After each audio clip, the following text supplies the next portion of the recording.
AI Read to Me presents The House at Pooh Corner by A. Milne. Now close your eyes and relax. Chapter 1, in which a house is built at Pooh Corner for Eeyore. One day, when Pooh Bear had nothing else to do, he thought he would do something. So he went round to Piglet's house to see what Piglet was doing. It was still snowing as he stumped over the white forest track, and he expected to find Piglet warming his toes in front of his fire. But to his surprise, he saw that the door was open, and the more he looked inside, the more Piglet wasn't there. "He's out," said Pooh sadly. "That's what it is. He's not in. I shall have to go a fast thinking walk by myself. Bother." But first, he thought that he would knock very loudly, just to make quite sure. And while he waited for Piglet not to answer, he jumped up and down to keep warm, and a hum came suddenly into his head, which seemed to him a good hum, such as is hummed hopefully to others. "The more it snows. Tiddly-palm, the more it goes. Tiddly-palm, the more it goes. Tiddly-palm, on snowing, and nobody knows. Tiddly-palm, how cold my toes. Tiddly-palm, how cold my toes. Tiddly-palm are growing." "So what I'll do," said Pooh, "is I'll do this. I'll just go home first and see what the time is, and perhaps I'll put a muffler round my neck, and then I'll go and see Eeyore and sing it to him."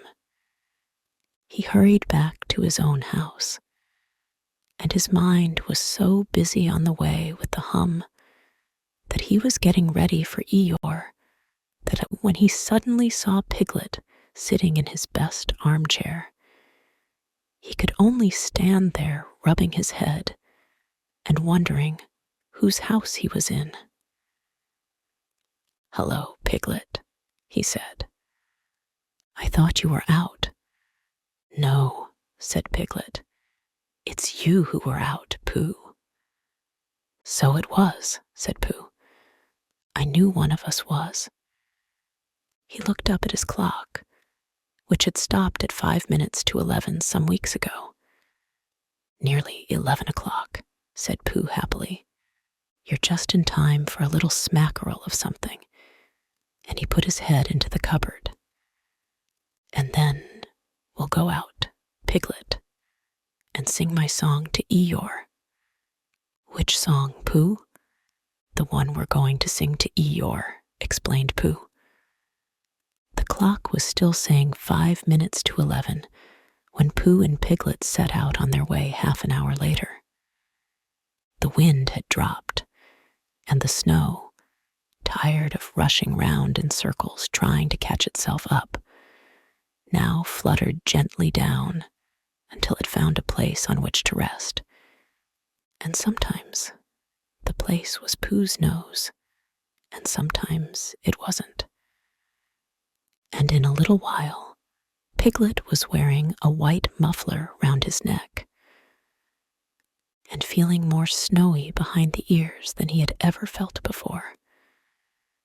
"Pooh," he said at last, and a little timidly, because he didn't want Pooh to think he was giving in. "I was just wondering, how would it be if we went home now and practiced your song, and then sang it to Eeyore tomorrow, or the next day, when we happen to see him?"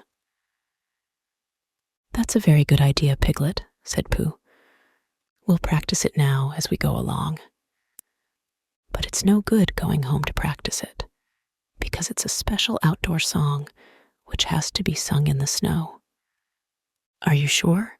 asked Piglet anxiously. "Well, Well, you'll see, Piglet, when you listen, because this is how it begins. The more it snows, tiddly-palm. Tiddly what? Said Piglet. Palm, said Pooh. I put that in to make it more hummy. The more it goes, tiddly-palm, the more. Didn't you say snows? Yes, but that was before. Before the tiddly-palm? It was a different tiddly-palm, said Pooh, feeling rather muddled now. I'll sing it to you properly, and then you'll see. So he sang it again. The more it snows, tiddly-palm. The more it goes, tiddly-palm. The more it goes, tiddly-palm. On. Snowing. And nobody knows, tiddly-palm, how cold my toes, tiddly-palm, how cold my toes, tiddly-palm, are growing. He sang it like that, which is much the best way of singing it. And when he had finished, he waited for Piglet to say that, of all the outdoor hums for snowy weather he had ever heard, this was the best. And after thinking the matter out carefully, Piglet said, Pooh, he said solemnly, it isn't the toes so much as the ears. By this time they were getting near Eeyore's gloomy place, which was where he lived, and as it was still very snowy behind Piglet's ears, and he was getting tired of it, they turned into a little pine wood and sat down on the gate which led into it. They were out of the snow now, but it was very cold, and to keep themselves warm, they sang Pooh's song right through 6 times, Piglet doing the tiddly-palms, and Pooh doing the rest of it, and both of them thumping on the top of the gate with pieces of stick at the proper places. And in a little while, they felt much warmer and were able to talk again. I've been thinking, said Pooh, and what I've been thinking is this. I've been thinking about Eeyore. What about Eeyore? Well, poor Eeyore has nowhere to live. Nor he has, said Piglet. You have a house, Piglet, and I have a house, and they are very good houses. And Christopher Robin has a house, and Owl and Kanga and Rabbit have houses, and even Rabbit's friends and relations have houses or somethings. But poor Eeyore has nothing. So, what I've been thinking is, let's build him a house. That, said Piglet, is a grand idea. Where shall we build it? We build it here, said Pooh, just by this wood, out of the wind, because this is where I thought of it. And we will call this Pooh Corner. And we will build an Eeyore house with sticks at Pooh Corner for Eeyore. There was a heap of sticks on the other side of the wood, said Piglet. I saw them, lots and lots, all piled up. Thank you, Piglet, said Pooh. What you have just said will be a great help to us, and because of it, I could call this place Pooh Piglet Corner, if Pooh Corner didn't sound better, which it does, being smaller and more like a corner. Come along. So they got down off the gate and went round to the other side of the wood to fetch the sticks. Christopher Robin had spent the morning indoors going to Africa and back, and he had just got off the boat and was wondering what it was like outside, when who should come knocking at the door but Eeyore. "Hello, Eeyore," said Christopher Robin, as he opened the door and came out. "How are you?" "It's snowing still," said Eeyore gloomily. "So it is." "And freezing." "Is it?" "Yes," said Eeyore. "However," he said, brightening up a little, "we haven't had an earthquake lately." "What's the matter, Eeyore?" "Nothing, Christopher Robin." "Nothing important? I suppose you haven't seen a house, or whatnot, anywhere about?" "What sort of a house?" "Just a house." "Who lives there?" "I do. At least, I thought I did.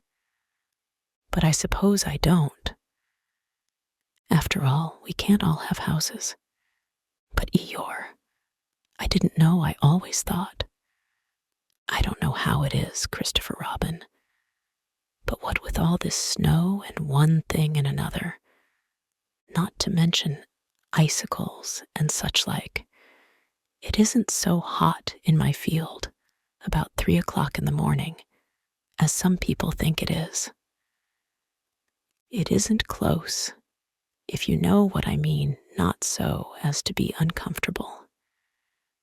It isn't stuffy. In fact, Christopher Robin, he went on in a loud whisper, quite between ourselves, and don't tell anybody, it's cold. Oh, Eeyore. And I said to myself, the others will be sorry if I'm getting myself all cold. They haven't got brains, any of them. Only gray fluff that's blown into their heads by mistake, and they don't think. But if it goes on snowing for another 6 weeks or so, one of them will begin to say to himself, Eeyore can't be so very much too hot about 3 o'clock in the morning. And then it will get about, and they'll be sorry. Oh, Eeyore, said Christopher Robin, feeling very sorry already. I don't mean you, Christopher Robin. You're different. So, what it all comes to is that I built myself a house down by my little wood. Did you really? How exciting. The really exciting part, said Eeyore in his most melancholy voice, is that when I left it this morning, it was there. And when I came back, it wasn't. Not at all. Very natural. And it was only Eeyore's house. But still, I just wondered. Christopher Robin didn't stop to wonder.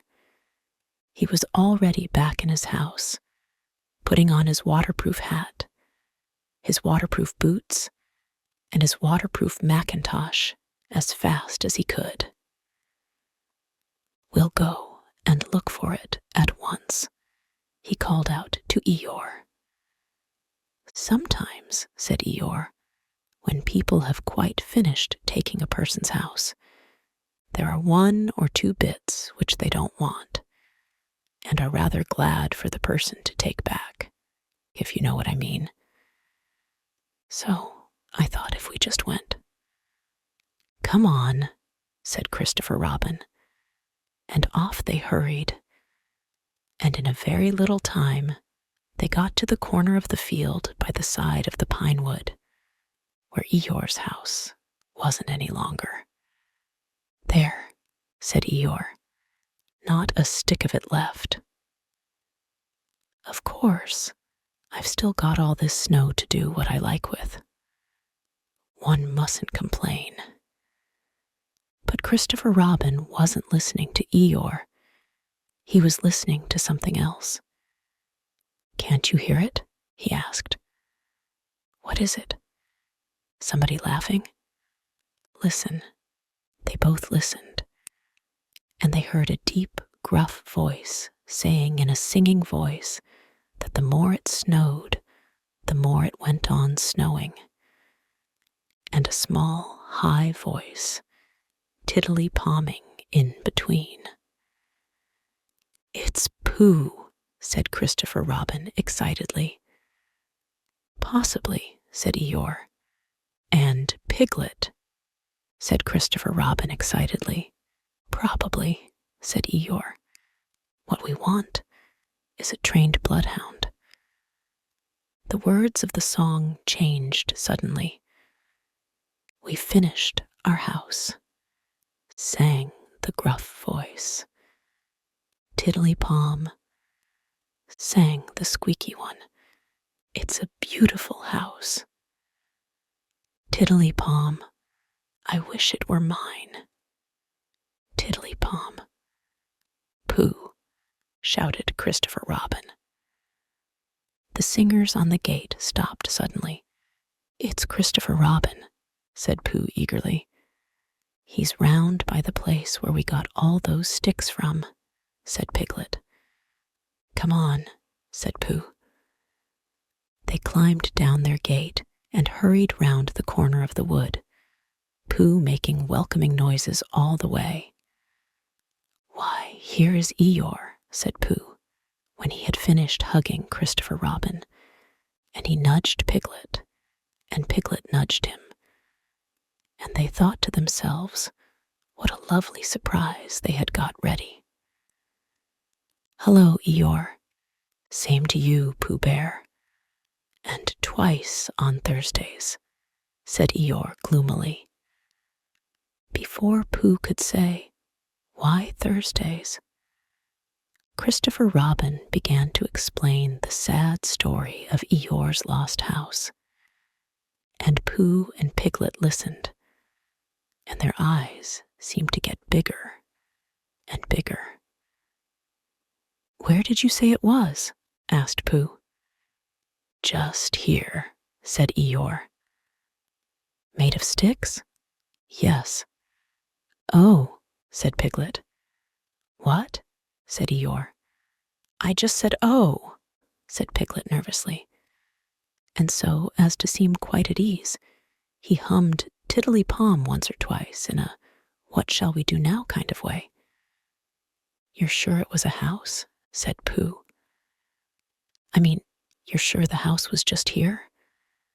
"Of course I am," said Eeyore. And he murmured to himself, "No brain at all, some of them." "Why, what's the matter, Pooh?"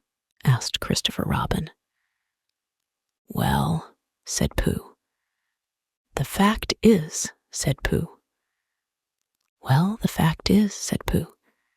"You see," said Pooh. "It's like this," said Pooh. And something seemed to tell him that he wasn't explaining very well, and he nudged Piglet again. "It's like this," said Piglet quickly. "Only warmer," he added after deep thought. "What's warmer?" "The other side of the wood, where Eeyore's house is." "My house?" said Eeyore. "My house was here." "No," said Piglet firmly. "The other side of the wood." "Because of being warmer," said Pooh. "But I ought to know." "Come and look," said Piglet simply, and he led the way. "There wouldn't be two houses," said Pooh. "Not so close together." They came round the corner, and there was Eeyore's house, looking as comfy as anything. "There you are," said Piglet. "Inside as well as outside," said Pooh proudly. Eeyore went inside and came out again. "It's a remarkable thing," he said. "It is my house, and I built it where I said I did. So the wind must have blown it here. And the wind blew it right over the wood and blew it down here. And here it is, as good as ever. In fact," better in places. Much better, said Pooh and Piglet together. It just shows what can be done by taking a little trouble, said Eeyore. Do you see, Pooh? Do you see, Piglet? Brains first and then hard work. Look at it. That's the way to build a house, said Eeyore proudly. So they left him in it, and Christopher Robin went back to lunch with his friends Pooh and Piglet, and on the way they told him of the awful mistake they had made.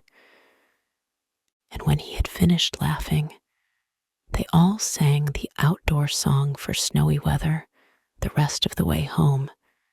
Piglet, who was still not quite sure of his voice, putting in the tiddly-palms again. And I know it seems easy, said Piglet to himself, but it isn't everyone who could do it. This concludes this reading of The House at Pooh Corner by A.A. Milne. If you enjoyed it, please like and subscribe. To listen ad-free, visit aireadtome.com or use the link in the description. Thank you for your support.